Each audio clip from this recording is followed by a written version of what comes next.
Hey there, welcome to or welcome back to No Pants Profits and No Pants Live. This is a bit of a rainy day. We're driving up US 1 and it says there's an interactive mural. Whatever the hell that means. We're going to Mel Fisher's Treasure Museum. You see how this day has started for me? I'm trying to get out of Florida as quick as I can because it's wet. But there's a bunch of treasure. Oh, treasure, exhibits, sales. It says interactive mural. I'm not sure how that's interactive. But we're going to go ahead and we're going to check out Mel Fisher's Treasure Museum. $8. It says today's the day. Kind of interesting because the easiest day of your life was yesterday, was the theme of the last museum we were in, which was the Navy SEAL Museum. So, kind of an interesting one. All right, I've been to the Key West one before. Check out this one. We do have a theater that plays a movie. Let's take a couple minutes to look at the movie. I have no clue. You're going back about 35 years. Well, yeah, she's a cute little teenage redhead, you know, and I had to stay and teach her and her mother and sister how to run a chicken ranch. Not the chicken ranch. When I met Mel, he was teaching me how to candle the eggs, and my sister and I were both quite impressed with Mel because he was, doing something that we never even knew existed, diving underwater. When you live in Montana, you don't think about really going underwater for any reason. I was the senior in high school, and there was a club that had just started in the high school too, a diving club. So I joined that diving club, and we had outings where we went, up and down the coast. After that, I just, I was so enthused about the ocean. I was trying to think back. I guess I fell in love with him and the ocean at the same time. Of course, they're, kind of hard to separate him from the ocean anyway, even now. We ended up getting married in June of 1953. We honeymooned we've had lots of honeymoons. But our first honeymoon was down at La Jolla. That was just a quickie honeymoon. And in San Diego, we went to the zoo. That should have told me something there, too, about the rest of our lives together. So, we got married and had a little boy and decided to build a store. And we bought a business lot in Hollywood Riviera Beach, Redondo Beach in California, and didn't have enough money to build a store, so we went out lobster diving. And back then, we were the only ones diving. And so there were just jillions of lobsters all over the ocean. What is a jillion? We bring in about a ton of lobsters and sell them to the restaurants and build a wall, and then go out and catch another ton of lobsters and sell them, build another wall to the store, and another ton of lobsters and put a roof on. And pretty soon we had Mel's Aqua Shop, the first real scuba diving business in the world. Oh, really?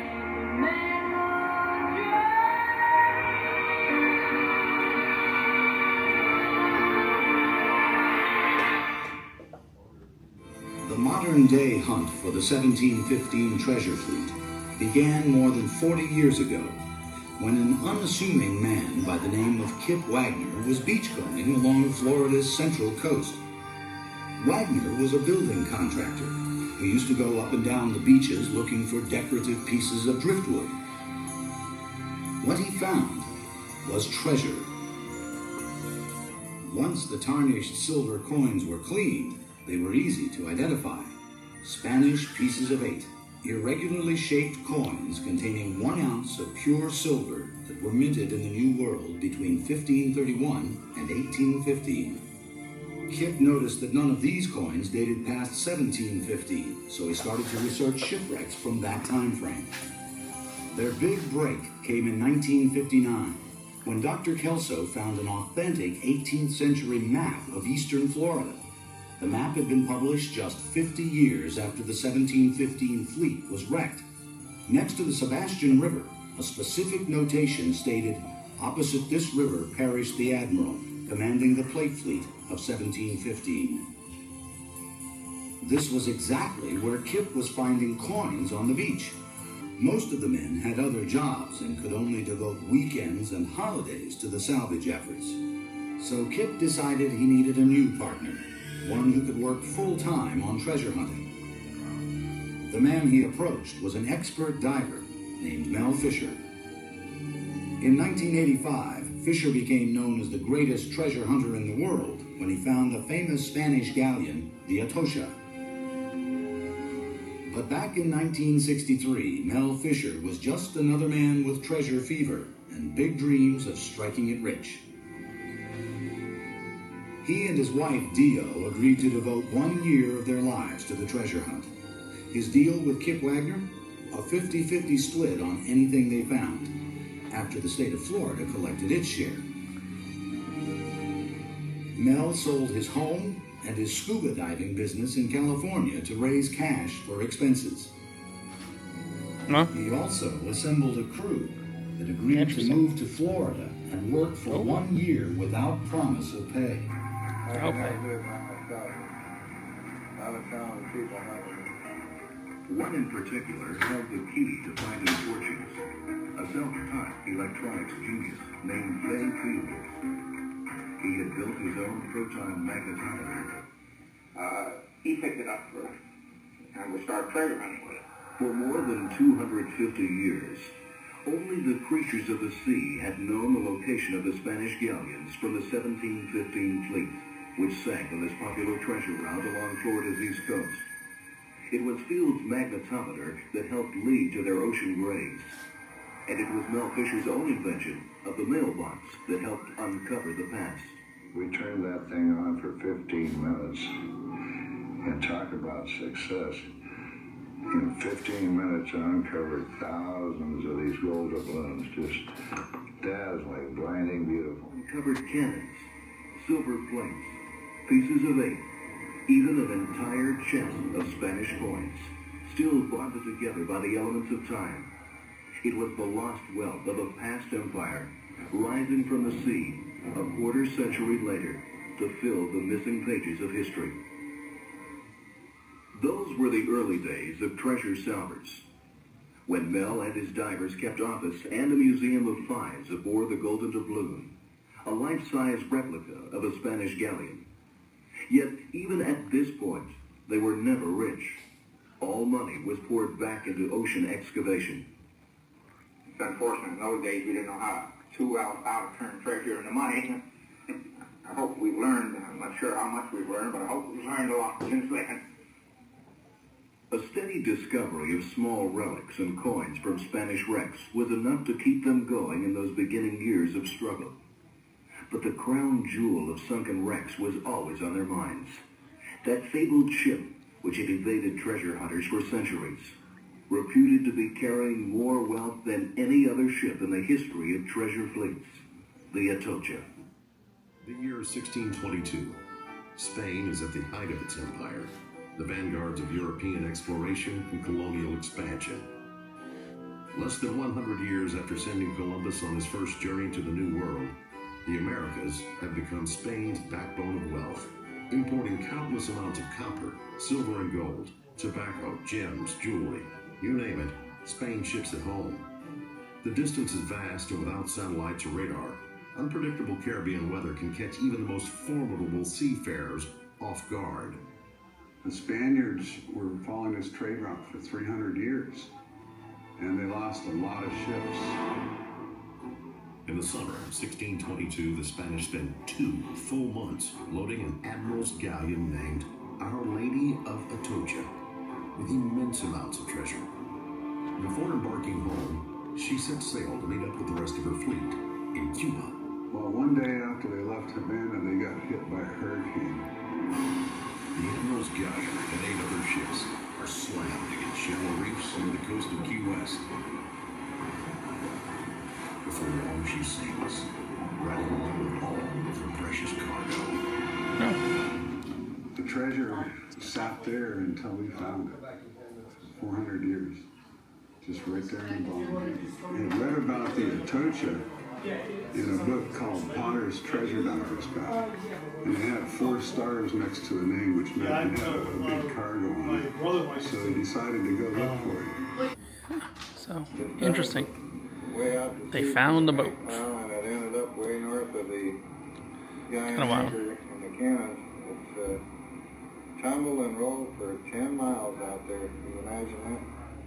There's too much to believe at once, but that it finally 85. days and years of talking about finding the mother lode and then actually looking at it. Yeah, you saw a little bit of that video there, but essentially, here's all the dioramas and stuff like that. A lot of Spanish. Florida was developed by the Spanish. We might see Ponce de Leon tomorrow. Oh, wow. That is a gold plate. That is worth a nice amount of money. I can tell you that. That gold ain't cheap. Emerald Cross. That is funny that they called some stuff the Emerald City. Oh, it lights up where the ship came from. That's funny they called it the Emerald City because we were going to originally go to the Wizard of Oz museum, but that was just needed to be too far today for time. So these are all things from the wreck of the Atocha.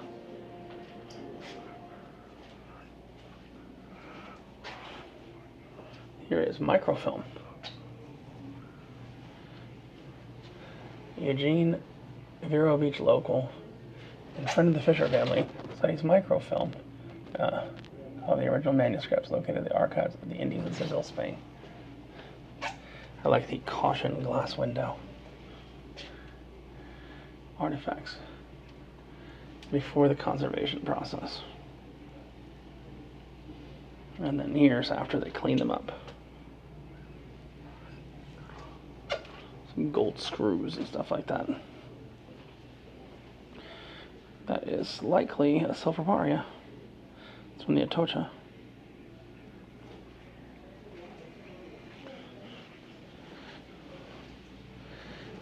And there's Mel. Mel Fisher. In bust, just as he would have liked. For the invention of the mechanical winch, heavy lifting was unknown. Okay, so that's Mel. He died in 1998. So he died in 98.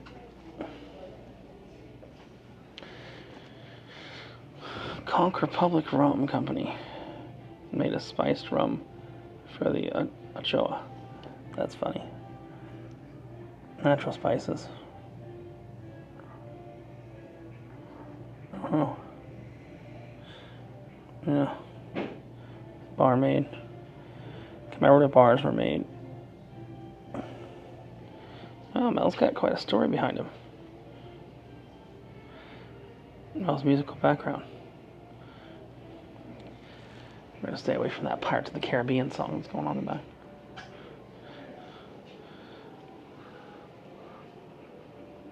Oh.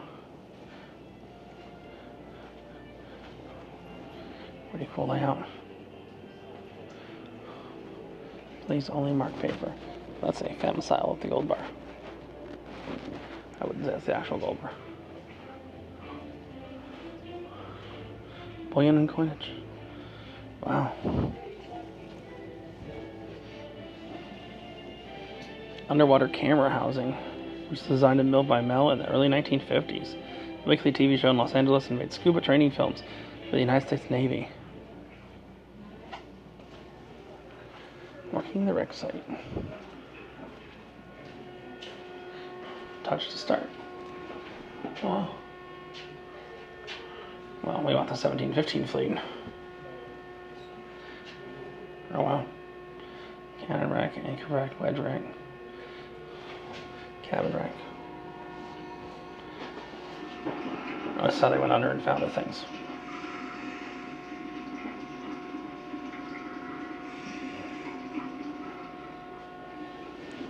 I guess you're supposed to. No, it's not interactive. Now your turn.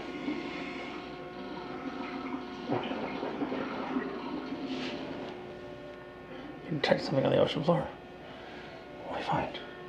What jewelry is that? Damn, look at that silver bar. One of 993 ingots recovered from the Atocha. Most of the bars found were similar in size. This one is approximately 88 troy pounds. Purity, 99.9% pure. Tax had been paid. Wow. So they're still searching for 264 of the manifest.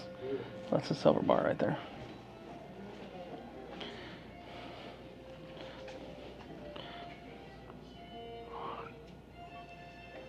Recover from the Atocha. Yeah. 1998. 1998. Look, there's Mel sticking out from the side. Hey, Mel. A lot of different treasures and a lot of different things like that kind of hanging out here. It's not a massive museum. Oh, that's gold. Oh, if that's real, which I think it is, that's a lot of gold. That's a lot of gold. Various gold jewelry pieces, including a bead from the Atocha, gold charm. And here's some of the emeralds. Wow. Emerald pendant, rings of ornate design, and so much gold.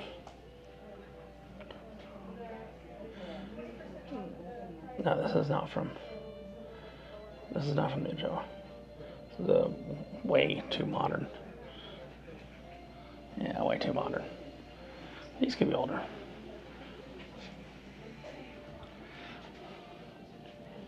Atocha, the acre is probably of native origin.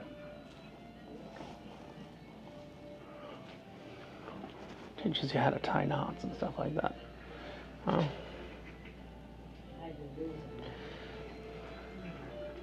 Left a gold bar. Well, the gold bar is under construction. Kind of sad. But there was a place where you could lift a gold bar. Twig. There's the hole. Well then, please treat the artifact with respect. Thank you. All activities are monitored. Yeah. Now you can actually still work and dive in Key West. Kind of cool. And cheers and what's going on and everything like that. Yeah. That's a Mel Fisher Small Museum off of US 1 in Sebastian, Florida. Gonna continue north on US 1. Go to the bathroom real quick and continue on. This is Richard from No Pants Profit saying, hey, for $8, it's not bad. And when you wear no pants, the only thing you left to lose is your shirt. Bye.